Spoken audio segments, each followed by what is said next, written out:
Welcome class. आप सभी का स्वागत है आपके अपने online channel RBSC online classes में। बच्चों, जैसा कि आपने लास्ट वीडियो में देखा होगा, हम एक्टिव पैसिव की बात कर रहे थे। अगर किसी ने वो वीडियो नहीं देखी है तो पहले आप वो देखिए, उससे आपके रूल्स जो होंगे वो क्लियर हो जाएंगे। उसमें मैंने रूल नंबर फर्स्ट एक्सप्लेन किया था, उसी को आगे बढ़ाते हुए हम इस वीडियो में रूल नंबर सेकेंड जो है वो देख रहे हैं। तो अब आप पहले उस वीडियो को देखिए, अगर आपने उसे नहीं देखा है तभी आपको नियम जो है वो समझ में अच्छे से आएंगे। अब हम शुरू करते हैं रूल नंबर सेकेंड, जो इस प्रकार है। बच्चों देखिए, मैंने एक चार्ट बनवाया था पिछली वीडियो में, आप उसे देखिएगा। उसमें मैंने रूल नंबर 1 से लेकर रूल नंबर 8 तक लिखवाए थे। रूल नंबर सेकंड हम बात कर रहे हैं। रूल नंबर सेकंड हमें क्या कहता है, देखिए बच्चों, रूल नंबर सेकंड बताता है कि अगर एक्टिव वॉइस के अंदर आपको ऐसा सेंटेंस का स्ट्रक्चर मिले तो पैसिव वॉइस के अंदर आपको इस स्ट्रक्चर के अंदर उसे चेंज करना है। अब कैसे करना है, देखिए।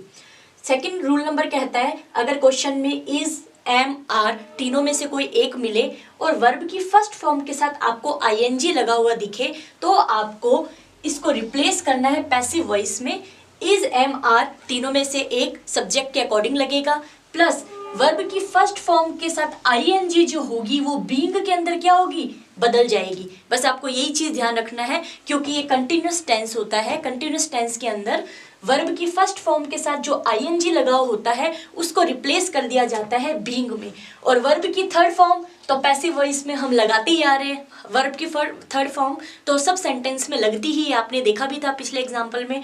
सिर्फ हमें ये ध्यान रखना है, इसकी ट्रिक क्या है, अगर आपको वर्ब की फर्स्ट फॉर्म के साथ आईएनजी दिखाई दे एक्टिव वॉइस के अंदर, तो पैसिव वॉइस के अंदर आपको उसको हटाकर क्या जोड़ देना है अपनी तरफ से, बीइंग। ये इसकी ट्रिक है, यही इसका मेन जो रूल है वो है। बाकी सेम टू सेम है, आपको कोई भी चेंज नहीं करना है। वापस रिपीट कर लूं बच्चों, एक्टिव वॉइस में अगर आपको ऐसा स्ट्रक्चर दिखाई दे तो पैसिव वॉइस में आपको वर्ब की फर्स्ट फॉर्म के साथ आईएनजी को हटाकर बीइंग लगा देना है, और वर्ब की थर्ड फॉर्म तो पैसिव वॉइस में हम यूज करते ही हैं। इसको एक एग्जांपल के थ्रू हम समझते हैं। देखिए, पहला एग्जांपल है, यहाँ पे देखिए आप सब, पूजा इज मेकिंग टी। सबसे पहले हमें ये स्ट्रक्चर फॉलो करना है। क्या ये स्ट्रक्चर ऐसा कहता है कि ये कंटिन्यूस का टेंस है या नहीं? देखिए, पूजा यहाँ पर क्या है, एक सब्जेक्ट है, ठीक है, या फिर हम नाउन भी कह सकते हैं। यहाँ पे देखिए बच्चों, मैंने कहा था इज, एम, आर तीनों में से कोई एक लगती है, तीनों एक साथ नहीं लगेगी।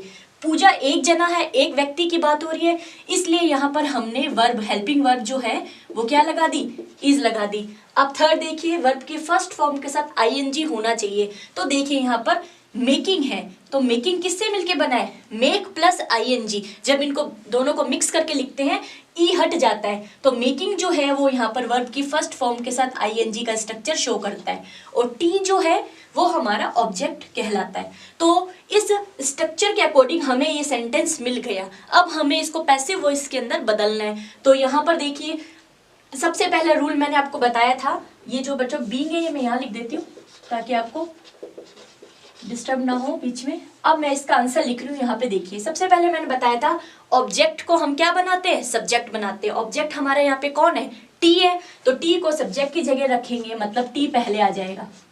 हो गया ये वाला। सेकंड मैंने बताया था सब्जेक्ट के अकॉर्डिंग वर्ब लगेगी। अब सब्जेक्ट हमारा क्या है, टी है, जो पहले ऑब्जेक्ट था वो क्या बन चुका है, सब्जेक्ट। तो टी के अकॉर्डिंग आप बताओ मैं क्या लगाऊं, टी के साथ में इज लगाऊं, टी के साथ में एम लगाऊं, या टी के साथ में आर लगाऊं? अब आप बताइए क्या लगेगा। हमें पता होना चाहिए, जब सिंगुलर की बात होती है तो हम इज लगाते हैं, जब आई की बात होती है तब हम एम लगाते हैं, और जब प्लूरल की बात होती है तब हम आर लगाते हैं। टी जो है वो एक कप टी होती है, एक चीज होती है, इसलिए टी के साथ हमेशा इज लगता है। आपको ये बात ध्यान होनी चाहिए, टी के साथ हमेशा क्या लगता है बच्चों, इज लगता है। अब ये स्ट्रक्चर हमने फॉलो किया, टी ऑब्जेक्ट चेंज किया, उसके बाद इज, एम, आर में से हमने इज को चूज किया। अब हम लगाते हैं बीइंग, क्योंकि वर्ब की फर्स्ट फॉर्म के साथ आईएनजी को हटाने के बाद बीइंग लगना जरूरी है। तो हमने कहा टी इज बीइंग। यही इसकी मेन ट्रिक है, या यही इसमें ध्यान रखने वाली बात है कि वर्ब की फर्स्ट फॉर्म के साथ आईएनजी को हटाकर आपको उसकी जगह लगाना क्या है, बीइंग लगाना है। ठीक है बच्चों। उसके बाद मैंने कहा था वर्ब की क्या आनी चाहिए, थर्ड फॉर्म आनी चाहिए। तो वर्ब देखो यहाँ पर कौन सी है बच्चों, बताओ, मेकिंग है क्या, बताइए, आप ही बताइए क्या है, मेकिंग है। तो मेकिंग की थर्ड फॉर्म क्या होती है, आपको याद होनी चाहिए। मेक की थर्ड फॉर्म क्या होती है, मेड। अगर थर्ड फॉर्म आपको याद नहीं है तो आप इसको एक बार रिवाइज कीजिए तो आपको ध्यान रहेगा। तो पूजा इज मेकिंग टी का क्या बनेगा, T T is being made, अब किसके द्वारा बनाई गई है टी? पूजा के द्वारा बनाई गई है, तो मैंने बाय भी बताया था आपको लगाना, बाय पूजा। इस तरीके से बच्चों ये आपका सेंटेंस जो है एक्टिव वॉइस से बदला किसमें है, पैसिव वॉइस के अंदर ये चेंज हो चुका है, tea is being made by पूजा।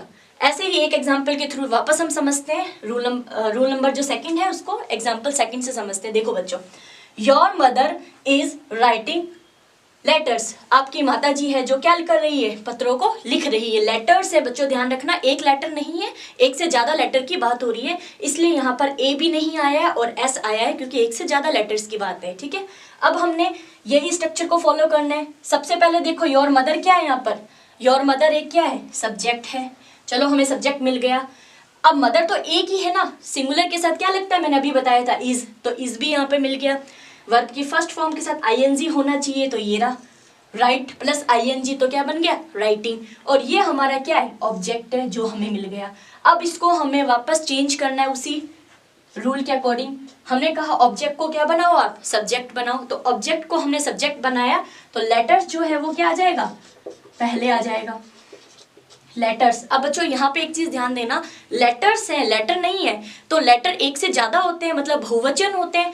तो अब हम इज एम आर में से क्या लगाएंगे बहुवचन के लिए, क्या आपको लगता है लेटर्स के साथ आर आना चाहिए?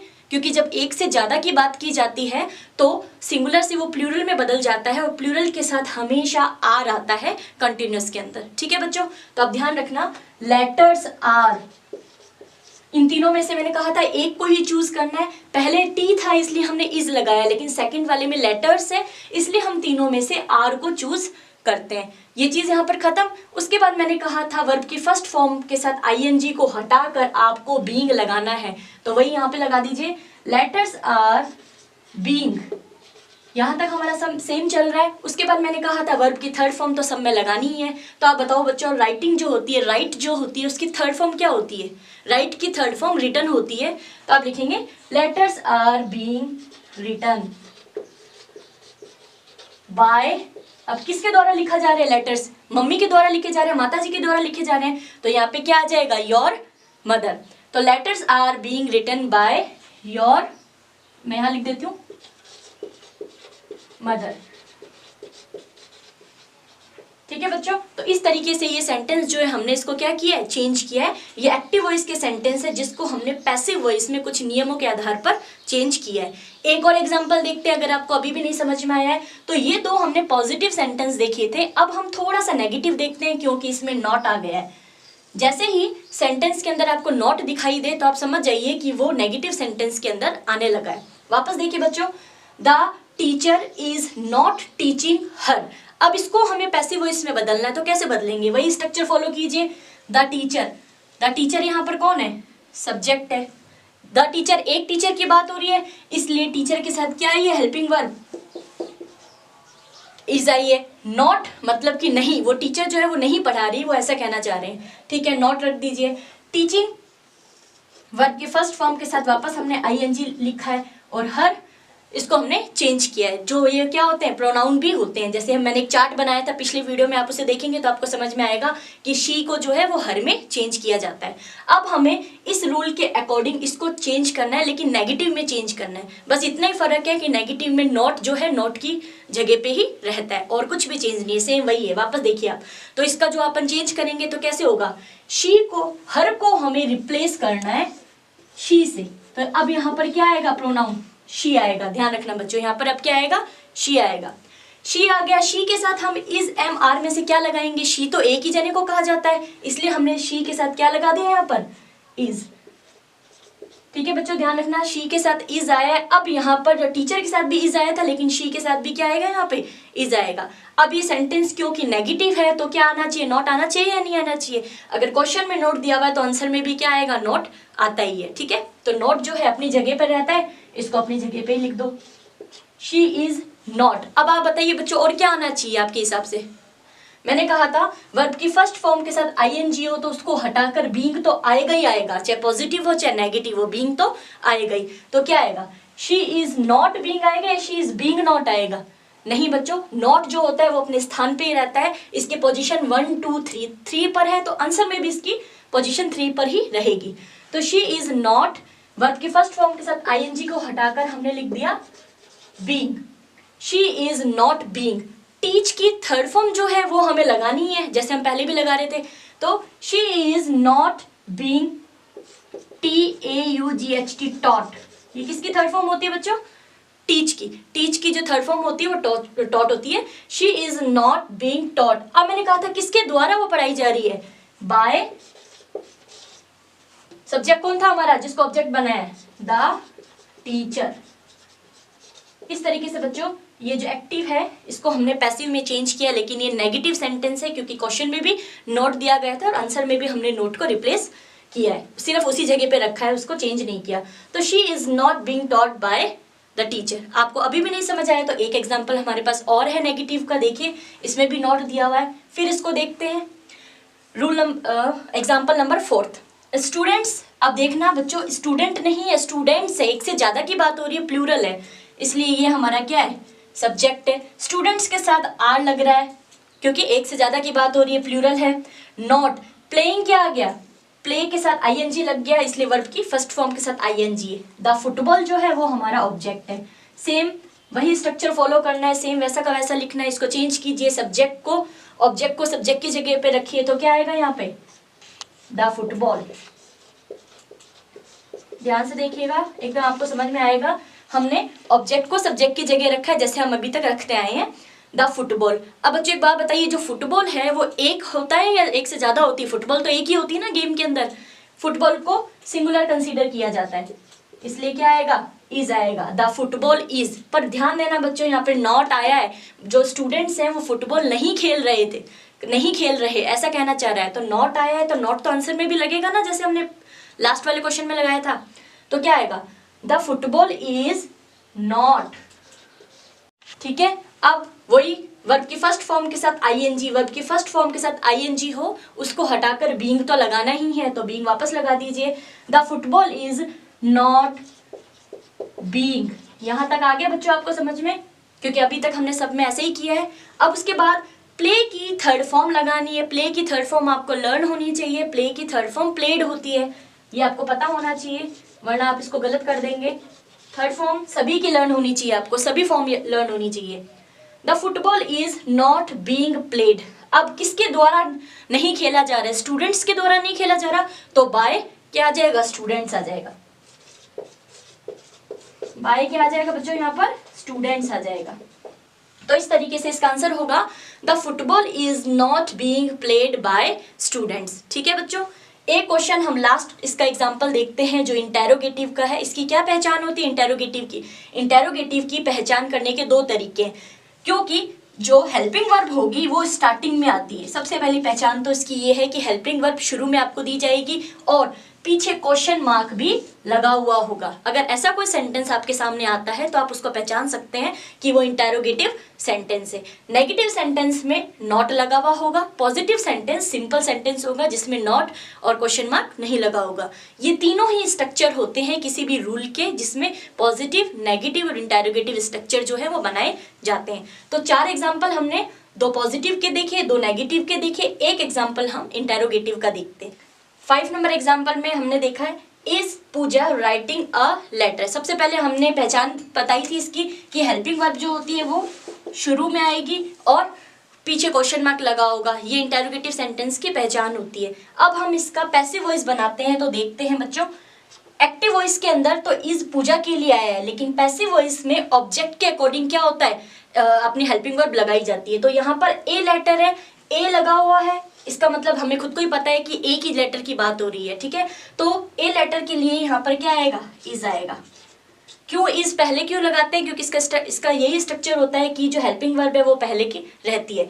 तो इन तीनों में से ए लेटर के अकॉर्डिंग हमने यहाँ पर क्या लगा दिया, इज।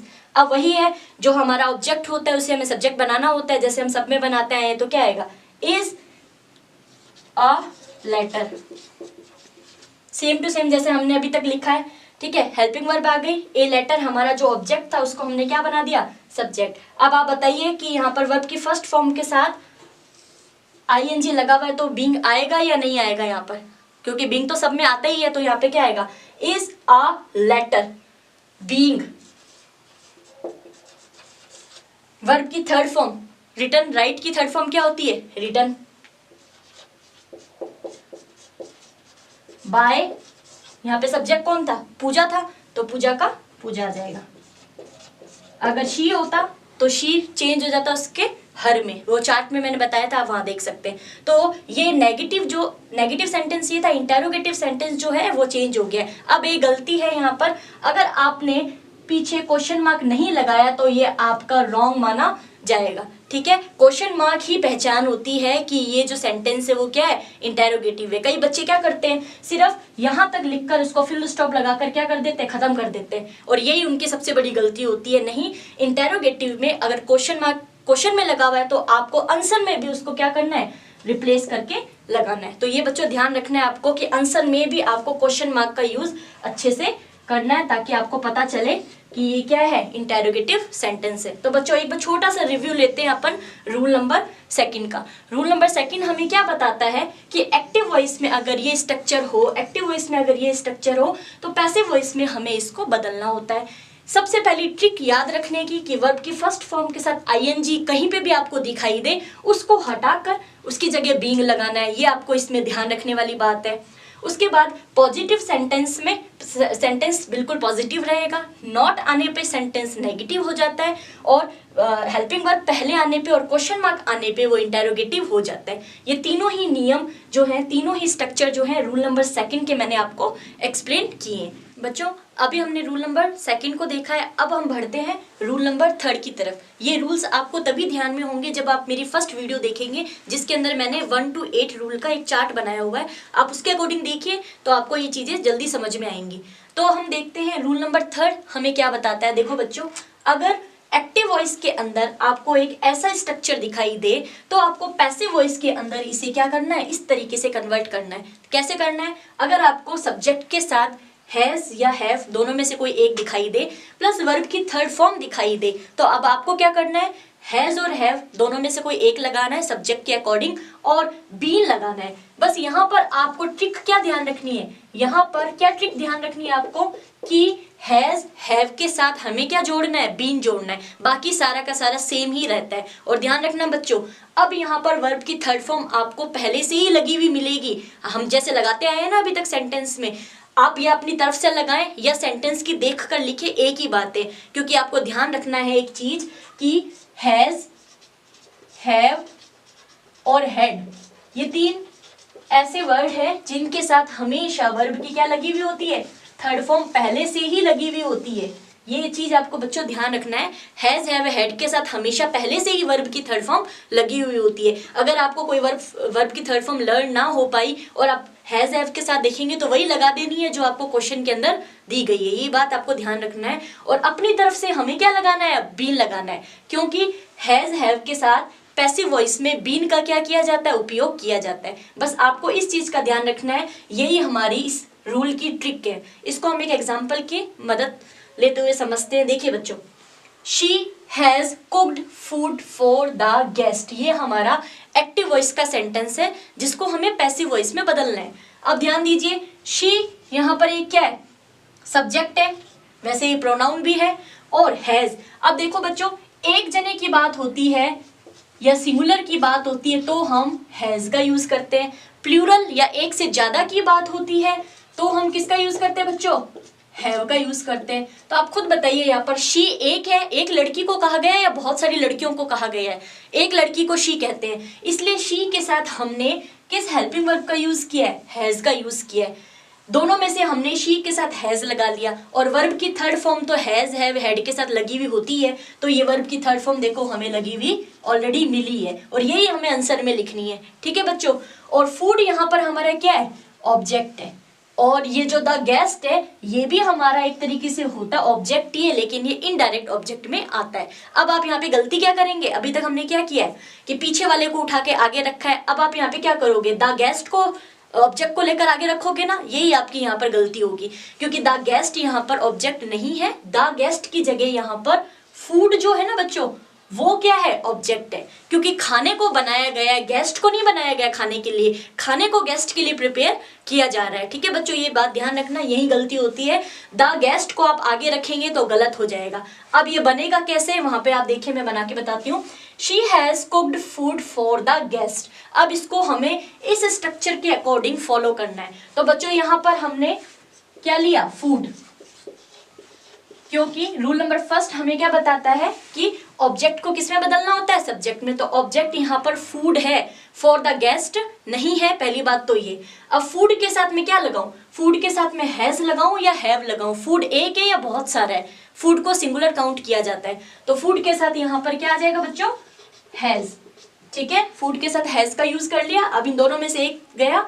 अब हमने कहा कि हमें अपनी तरफ से क्या लगाना है, यहाँ पर बीन लगाना है। तो बीन लगेगा, फूड हैज बीन। पहले से ही वर्ब की थर्ड फॉर्म लगी हुई है और हमें आंसर में भी वर्ब की थर्ड फॉर्म का ही यूज करना है। अब कुक्ड लिखा हुआ है तो कुक्ड का कुक्ड वैसा का वैसे ही आ जाएगा। Food has been cooked.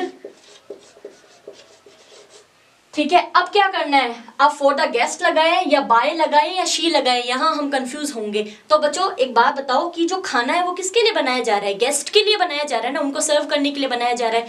तो आप यहाँ पे लिखेंगे food has been cooked for the guest. किसके लिए बनाया जा रहा है खाना, फॉर द गेस्ट। फॉर का मतलब क्या होता है, के लिए, फॉर द गेस्ट। अब बताना है कि बना कौन रहा है खाना, बनाने वाली कौन है, एक लड़की है, शी है। तो यहाँ पर आएगा बाय। अब क्या लगाऊं बताओ बच्चों, शी को चेंज करूंगी या शी का शी लिखूंगी। उस चार्ट में आप देखेंगे जो मैंने बनवाया था वीडियो फर्स्ट में, उसमें हमने कहा है जो शी है वो हर में क्या होता है, बदल जाता है। तो यहाँ पर भी शी को हमने हर में बदल कर लिख दिया है। क्यों, क्योंकि जो अपना सब्जेक्ट था वो एंड में जाकर क्या बनता है, ऑब्जेक्ट। ऐसे ही तो हम करते आ रहे हैं, तो हमने अपने सब्जेक्ट को एंड में जाकर क्या बना दिया, ऑब्जेक्ट। तो आंसर क्या बना इसका, देखिए food has been cooked for the guest by her. तो इस तरीके से इस सेंटेंस को फ्रेम किया जाएगा। यहाँ पर कुछ मिस्टेक बच्चे ये भी करेंगे, द गेस्ट को ऑब्जेक्ट मानकर इसको पहले लिखेंगे, जो आंसर क्या होगा, गलत हो जाएगा। क्योंकि फॉर के बाद जो भी ऑब्जेक्ट आता है वो इनडायरेक्ट ऑब्जेक्ट कहलाता है, जिसका सेंटेंस में बीच में भी यूज किया जा सकता है। ठीक है बच्चों, ये चीज मैं आपको बताना चाह रही हूँ, आप इसका थोड़ा सा ध्यान रखेंगे। एक और एग्जाम्पल के थ्रू हम इसको समझते हैं। देखिए यहाँ पर the girls have written stories. तो द गर्ल्स यहाँ पर क्या है, सब्जेक्ट है हमारा। हैव क्यों आया है, क्योंकि गर्ल्स एक नहीं है, एक से ज्यादा है, एक से ज्यादा ज्यादा होता है तो यहाँ पे क्या आएगा, हैव, इसलिए यहाँ पर हैव आया है। रिटन तो आना ही है, वर्ब की third form, has have had के साथ वर्ब की थर्ड फॉर्म लगती है। और स्टोरीज जो है हमारा ऑब्जेक्ट है। तो बच्चों इसका यहाँ पर मैं आपको सेंटेंस फ्रेम करके बता रही हूँ। ऑब्जेक्ट को हमें क्या बनाना है, सब्जेक्ट बनाना है। तो स्टोरीज, ये यहाँ पर इसका कंप्लीट हो गया। सेकंड यहाँ पर देखिए, यहाँ पर क्या आएगा, स्टोरीज। अब आपको ये बात ध्यान रखनी है, यहाँ पर एक स्टोरी की बात नहीं हो रही है, स्टोरीज की बात हो रही है, मतलब एक से ज्यादा कहानियों की बात हो रही है। तो जब एक से ज्यादा की बात होती है तो हम किसका यूज करते हैं, हैव का करते हैं। तो स्टोरीज हैव, यहाँ पर क्या आएगा, स्टोरीज हैव। हैज हैव में से स्टोरीज के लिए हमने हैव लगाया, उसके बाद हमें लगाना क्या है, बीन, जो हमें याद रखना है। Stories have been. अब कर क्या रहे हैं, वो रिटर्न कर रही है, तो वर्ब की थर्ड फॉर्म पहले से ही दे रखी है, वही हमें सेम लगानी है। Stories have been return, write की थर्ड फॉर्म रिटर्न बाय, किसके द्वारा लिखी गई थी, ये गर्ल्स के द्वारा, तो द गर्ल्स। तो इस तरीके से सेकंड जो है वो फ्रेम होगा। आंसर हमारा stories have been written by the girls. अब इसको नेगेटिव सेंटेंस में हम देखते हैं थर्ड एग्जांपल से। माय सिस्टर, यहाँ पर एक सिस्टर की बात हो रही है, तो ये क्या है, हमारा सब्जेक्ट है यहाँ पर। हैज, क्योंकि सिस्टर एक है इसलिए हैज आया है। अब यहाँ पर नॉट आ गया है। मैंने आपको पिछले वीडियो में भी बताया था कि नेगेटिव सेंटेंस में नॉट आने पर हम लोग नोट की जगह चेंज नहीं करते। प्रिपेयर्ड, वर्ब की थर्ड फॉर्म ऑलरेडी आई है, क्योंकि हैज हैव हैड के साथ वर्ब की थर्ड फॉर्म लगती है। मैं बार बार रिपीट इसलिए कर रही हूँ ताकि आपको सुनने से ये चीजें क्या हो जाए, याद हो जाए। और कॉफी हमारा क्या है, ऑब्जेक्ट है। अब हमें इसको भी चेंज करना है। देखिए क्या बनेगा, सबसे पहले ऑब्जेक्ट को सब्जेक्ट बनाओ, वही रूल अप्लाई करो। तो यहाँ पे क्या आएगा, कॉफी।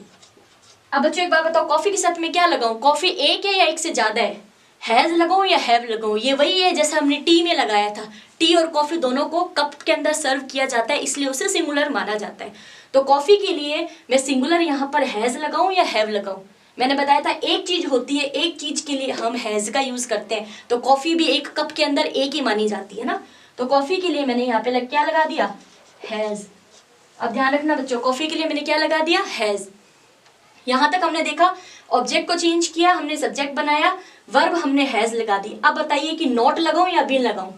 सबसे पहले हम लोग देखते हैं कि क्या आएगा, नॉट। नॉट जो होता है वो थर्ड स्थान पे आता है, तीसरे नंबर पे आता है। कॉफी हैज नॉट, अब बीन तो हमें लगाना ही है, तो बीन भी लगाएंगे। Coffee has not been.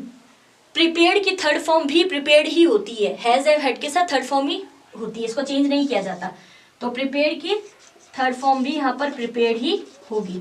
Coffee has not been prepared किसके द्वारा की गई थी, माय सिस्टर के द्वारा नहीं की गई थी, ये कहना चाह रहा है, बाय माई सिस्टर।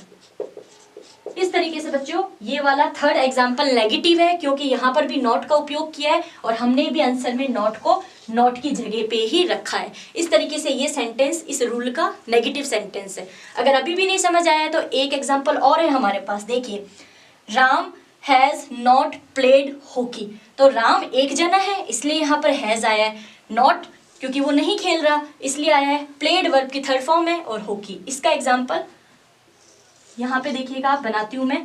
ऑब्जेक्ट को क्या करना है, अपने को चेंज करना है, तो हॉकी का क्या आएगा, हॉकी। जैसे फुटबॉल में लगाया था वैसे ही हॉकी में लगाएगा। गेम को क्या किया जाता है, सिंगुलर कंसीडर किया जाता है, गेम कोई भी होता है उसको एक ही माना जाता है। तो हॉकी है तो यहाँ पर हॉकी के लिए क्या आएगा, हैज आएगा। तो हॉकी हैज, क्योंकि नहीं खेल रहा इसलिए नॉट भी आएगा। Hockey has not been. ध्यान रखना बच्चों, बीन हमें अपनी तरफ से लगाना है, यही इस रूल की जो ट्रिक है वो हमें ध्यान रखनी है। Hockey has not been, play की थर्ड फॉर्म प्लेड पहले से दी हुई है, उसी को हमको वापस सेम टू सेम लिखना है, प्लेड। बाय लगाना है और क्या करना है हमें, किसके द्वारा नहीं खेला गया था, राम के द्वारा, तो वापस क्या आएगा, राम का राम। इस तरीके से ये दो हमने नेगेटिव सेंटेंस को क्या किया है, फ्रेम किया है। एक हमारे पास इंटेरोगेटिव सेंटेंस भी यहाँ पर है जिसमें हमें इसको भी फ्रेम करना है, जिसको थोड़ा सा मैं यहाँ पे लिख रही हूँ। इसकी पहचान बताई थी मैंने कि क्या आएगा, हैव जो है हेल्पिंग वर्ब पहले आती है, एंड में क्या आएगा, ये क्वेश्चन मार्क जो है यहाँ पर आएगा, जिससे हमें इसको पहचानना है। इसका और हम अभी देखते हैं, बोर्ड भर चुका है, इसको रब करके मैं आपको इसका एग्जाम्पल बताती हूँ। यहाँ तक बच्चों आपको समझ में आया होगा कि दो सेंटेंस हमने पॉजिटिव के बनाए, दो ही सेंटेंस हमने नेगेटिव के बनाए, और एक सेंटेंस हम इंटेरोगेटिव का भी देख रहे हैं। मैं नीचे बताती हूँ। अब देखो बच्चों, द बॉयज है तो द बॉयज के लिए यहाँ पर हैव आया है, ठीक है। अब आंसर में लेटर्स है, लेटर नहीं है, लेटर्स है, तो लेटर्स भी एक से ज्यादा है, तो लेटर्स के लिए पैसिव वॉइस के अंदर क्या आएगा, हैव का हैव ही यूज होगा, क्योंकि बॉयज के लिए भी हैव एक्टिव वॉइस में आया है, और लेटर्स है, एक से ज्यादा की बात हो रही है, इसलिए लेटर्स को भी अपन किससे डिनोट करेंगे, हैव से। तो हेल्पिंग वर्ब पहले ही आएगी, क्या आएगा, हैव का हैव ही आएगा। हैव के बाद ऑब्जेक्ट को हमें सब्जेक्ट बनाना होता है, तो ये वापस यहाँ पे आ जाएगा, हैव द लेटर्स। ध्यान रखना बच्चों, यहाँ पर हैव लेटर्स के लिए आया है, ठीक है, और क्वेश्चन में हैव द बॉयज के लिए आया था, दोनों प्लूरल ही है इसलिए हैव द लेटर्स। अब मैंने बताया था कि बीन तो हमको जोड़ना ही है, लगाना ही है, have the letters been. Written की थर्ड फॉर्म क्या होती है, रिटन ही रिटन का रहता है, have the letters been written by, किसके द्वारा लिखा गया था, द बॉयज के द्वारा, तो ये हमारा द बॉयज। यहाँ पे थोड़ी सी बच्चों जगह कम है इसलिए मैं यहाँ पे लिख रही हूँ द बॉयज। तो इस तरीके से आप समझ गए होंगे कि हम लोगों ने अभी रूल नंबर जो थर्ड है वो हमें क्या बताना चाह रहा है। रूल नंबर थर्ड जो है प्रेजेंट परफेक्ट टेंस को शो करता है, और ये बताता है कि अगर आपको ऐसा स्ट्रक्चर दिखाई दे तो आप अपनी तरफ से भी लगा दीजिए। एक जने की बात हो तो आप हैज लगाइए, एक से ज्यादा की बात हो रही है तो आप हैव लगाइए। क्वेश्चन में आपको वर्ब की थर्ड फॉर्म दी गई होगी, वही आपको आंसर में अप्लाई करनी है। इस चीज का हमें यहाँ पर ध्यान रखना है, और इस चीज को भी ध्यान रखना है कि हैज, हैव, हैड तीनों के साथ हमेशा वर्ब की थर्ड फॉर्म आपको लगी हुई दिखेगी, वही हमें आंसर में लगानी है। दो पॉजिटिव स्ट्रक्चर, दो नेगेटिव और एक इंटेरोगेटिव हमने देखे। तो बच्चों आज की क्लास में हम इतना ही पढ़ेंगे। नेक्स्ट क्लास में हम और नए नियमों के साथ कुछ डिस्कस करेंगे जो बहुत ही इंपॉर्टेंट है आपके एग्जाम के व्यू से। आप नेक्स्ट वीडियो जरूर देखेंगे। इस वीडियो में अगर आपको कोई दिक्कत है तो आप हमें कमेंट बॉक्स में लिखकर शेयर कीजिए।